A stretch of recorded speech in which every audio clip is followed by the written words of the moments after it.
Give us another translation. There's a translation I saw. I'm trying to remember how he says it. No. Leave no such room or foothold for who? Devil. Nor give opportunity to who? Him. And in the context of this scripture, Paul was speaking about something like anger. All right?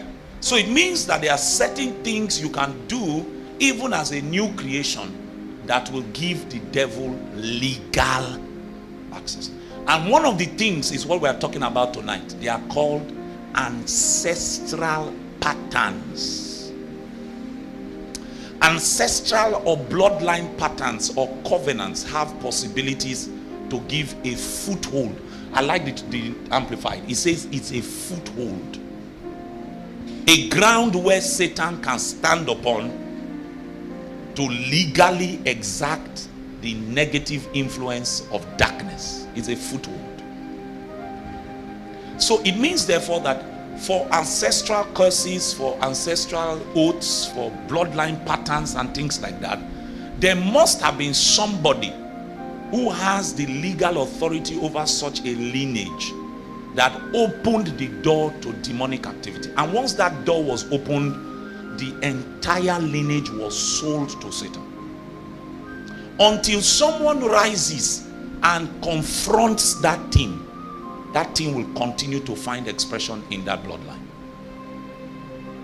And I just want to show you 2 or 3 things that generate ancestral patterns or bloodline patterns: covenants, oaths, iniquity, and then what we call curses. I will show you. But before I go there, how do you know that there is a possibility of an ancestral influence over your life? This is why what we use for the theme of tonight is patterns. Most of the time, every time, or most of the time you see a negative pattern, most times whenever a negative pattern exists, it is usually demonic. If you can look at your bloodline and see a negative pattern, most of the time it is usually demonic. It cannot be accidental. So for instance, all the males in the family, if they don't get to 45, they don't marry. And that 45 that they are married, the family has to contribute money for them to do the marriage. All the males are stricken with a poverty that is not normal. It's a pattern. Great-grandmother died of breast cancer. Grandmother died of breast cancer.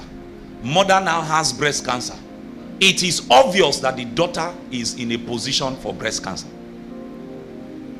It's the way it works. It's a negative pattern. When you see diseases that are associated with a particular bloodline, you see behaviors that are associated with a particular bloodline. For instance, the great-grandfather drove his wife, and the grandfather grew up in a broken home. The grandfather too drove his wife, and then the father grew up in a broken home.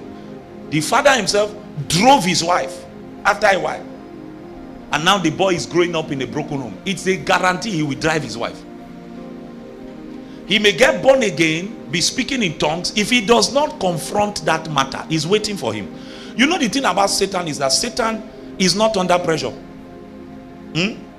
Satan can camp around your weakness and your gate. He can camp around it for as long as it takes, waiting for you to do something that will now give him the license to enter and say, I've been holding this thing against you, and now is my opportunity to do what I want to do with it. He has that time, and he's so fortunate that he also has the resources. Satan cannot camp around everybody's life because Satan is not omnipresent. Are you with me? But Satan has enough demons that are willing to do his bidding. And those demons are so lucky too that they have found willing human hosts that are willing to partner with them, even in people's bloodline, to see that wickedness is perpetuated from generation to generation. So as long as Satan is that determined and that deliberate, every Christian must also become that determined and deliberate. If you notice a pattern in your bloodline and you are ignoring it and thinking that it will just vanish, you are doing yourself a great disfavor. I like something that my father in the Lord said. It was so powerful, so sweet. That faith does not ignore reality. Faith does not ignore the presence of the mountain. You know what they teach in many denominations? Just pretend, don't believe that the thing is there. You are like an ostrich putting your head in the sand. You know that this thing is ravaging your family. Then you say because you are born again, you just pretend that it's not there, and then you just want to be acting with positive confession, positive confession, positive confession. There's a place for positive confession, but before positive confession becomes as powerful as it ought to be, there must be spiritual confrontation. You must be able to look at it in the eye and say, you do not belong in my bloodline.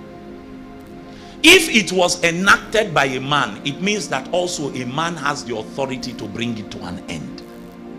But the problem is, who will be that man? Who will be that man? Do the men in the bloodline have enough authority to be able to look at that covenant, look at that curse, look at that iniquity, and say, you go no further?